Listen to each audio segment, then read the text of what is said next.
Aujourd'hui, je vais aborder le troisième point qui souligne qu'il est interdit de se lamenter, mais qu'il faut rendre grâce à Dieu en toutes choses. Se lamenter, c'est un manque de reconnaissance envers Dieu. Je ne dis pas que ce qui t'arrive est insignifiant, mais généralement, on commence à se lamenter parce qu'on regarde ce qu'on n'a pas, on regarde ce qui ne va pas, on se compare, on médite, on nourrit l'insatisfaction. Mais ça ne veut pas dire qu'on n'a rien en réalité. Ça ne veut pas dire que tout va mal dans tous les domaines. Vous savez, il y a des gens qui ont l'habitude de dire que tout va mal dans leur vie. Quand tu demandes à cette personne si honnêtement tout va mal, elle va répondre oui, bien sûr, je n'exagère pas, rien ne va dans ma vie. Je peux comprendre que cette personne a pas mal de choses qui ne vont pas dans sa vie. Mais aller jusqu'à dire que rien ne va dans sa vie, c'est comme dire que Dieu est incapable. Il est incapable de garder ta vie, il est incapable de te nourrir, il est incapable de te vêtir. En peu de mots, soit il ne fait rien pour toi, soit il est incapable. Déjà, le fait d'être en vie est une raison de rendre grâce à Dieu. Le fait de voir tes proches en vie, c'est une raison de rendre grâce à Dieu. Le fait d'avoir accès à la parole de Dieu, c'est une grâce. Ce n'est pas tout le monde qui a accès à la parole de Dieu.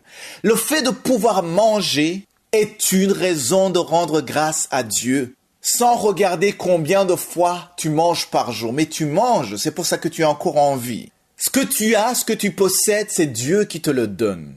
Tout comme on ne peut pas tout avoir dans la vie, on ne peut pas tout manquer dans la vie. Lisons dans Ephésiens chapitre 5 verset 20. Il est écrit « Rendez continuellement grâce pour toutes choses à Dieu le Père, au nom de notre Seigneur Jésus-Christ. » Rendre grâce à Dieu continuellement pour toutes choses n'est pas un acte unique. Ce n'est pas quelque chose que tu fais juste une fois ou de temps en temps. C'est une chose qu'on fait.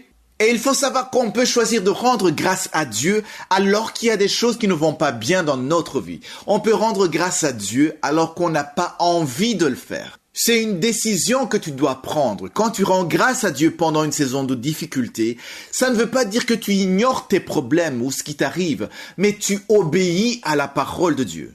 Une personne qui rend continuellement grâce à Dieu protège son cœur contre l'amertume. Elle empêche les circonstances de dominer sur la paix que Dieu lui donne. Les lamentations affaiblissent la foi et nourrissent l'amertume.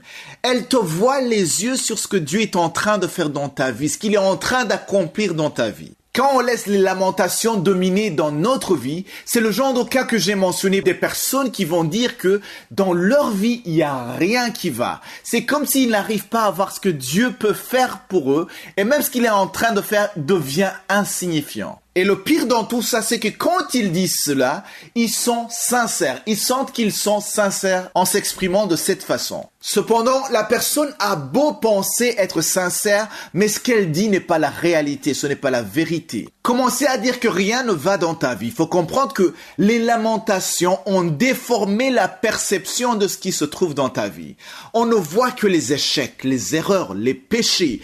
On minimise les bénédictions et on commence à amplifier les problèmes et ce qui ne va pas dans ta vie. Une personne réveillée apprend à voir la main de je suis chaque jour. Elle reconnaît sa fidélité même dans les moindres choses. Même quand tu reçois quelque chose pour laquelle tu n'as pas prié. Par exemple, tu as une requête et tu es en train de prier pour ça pendant des jours, mais ce que Dieu te donne est différent de ce que tu as demandé. Ne te lamente pas, mais sois reconnaissant pour ce que Dieu t'a donné aujourd'hui.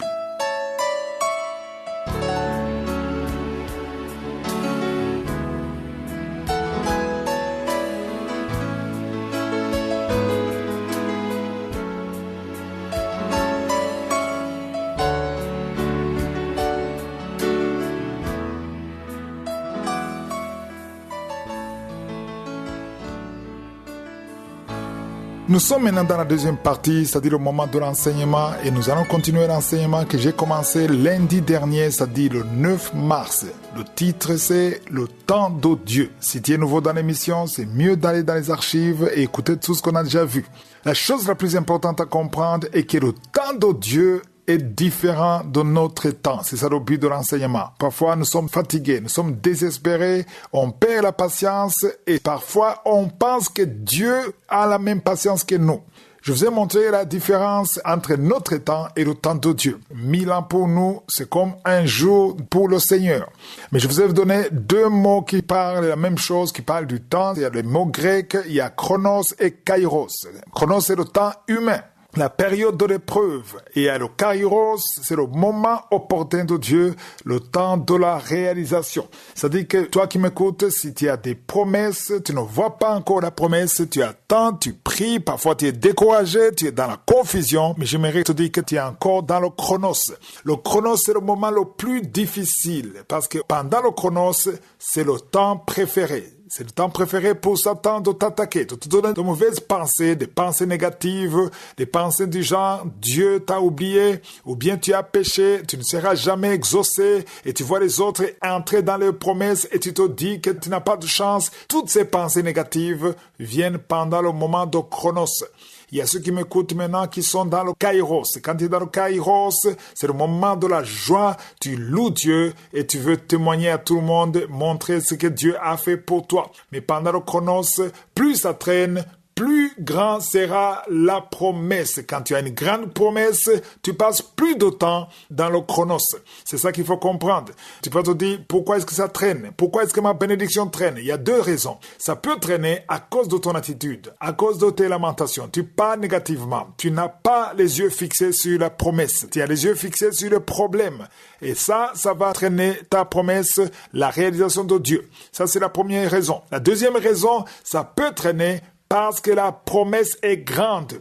Quand c'est grand, le diable va tout faire pour arrêter ça. Quand c'est grand, quand tu as une grande vision, le diable n'amènera pas n'importe quel démon. Il amènera les démons les plus forts parce qu'il ne veut pas que ça se réalise. Ça, c'est très important. Vendredi dernier, j'ai terminé en vous parlant du passage de Nombre 14, versets 6 à 8. Ça, c'est très important. On va prendre le temps d'en parler. Même demain, je vais en parler parce que dans Nombre 14, versets 6 à 8, on voit qu'il y avait une exception. Le peuple de Dieu, quand ils ont quitté l'Égypte, on parle de 600 000 hommes qui ont quitté l'Égypte. Mais quand on parle de 600 000 hommes, ça dit qu'il y avait des femmes et des enfants. Et n'oubliez pas qu'à l'époque, il y avait des polygames et les enfants étaient plus nombreux. Donc, on parle de 2 millions, parfois même plus de 2 millions de personnes qui ont quitté l'Égypte. Alors, ici, on voit que ceux qui ont pu entrer dans la terre promise, on va y revenir, il n'y a que 2 personnes. À partir de 20 ans, de ceux qui avaient 20 ans et plus, il n'y a que 2 personnes qui ont pu entrer. C'est-à-dire qu'il y a beaucoup d'hommes qui sont morts, d'hommes et de femmes qui sont morts dans le désert. Pourquoi? On verra ça. Parce que c'est eux qui ont demandé ça, et c'est eux qui ont mal confessé, ils se sont lamentés, ils se sont plaints et ils n'ont pas pu entrer dans la terre promise. Le point le plus important à retenir aujourd'hui, ce matin, c'est qu'il y a beaucoup de gens qui sont morts sans entrer dans les promesses de Dieu. Par exemple, Dieu avait un plan pour qu'une femme soit mariée, mais la femme est morte sans se marier. Il y a un homme qui est mort sans découvrir sa femme. Il y a des femmes qui sont mortes sans pouvoir avoir un enfant, alors que Dieu avait promis un enfant. Il avait prié, Dieu lui a montré qu'il aura un enfant, il y avait peut-être des prophéties, mais elle est morte sans entrer dans cette promesse parce qu'il y a des choses qui ont bloqué. Il y a le diable qui a bloqué, il y a l'attitude qui a bloqué. Il y a des serviteurs de Dieu qui sont morts sans entrer dans la vision que Dieu avait préparée. Il y a des livres qui n'ont jamais été écrits parce que ceux qui devaient écrire ces livres sont morts sans les écrire. Il y a des réveils spirituels qui ne se sont jamais réalisés parce que ceux qui devaient réaliser ces réveils spirituels sont morts sans avoir réalisé ce que Dieu avait promis.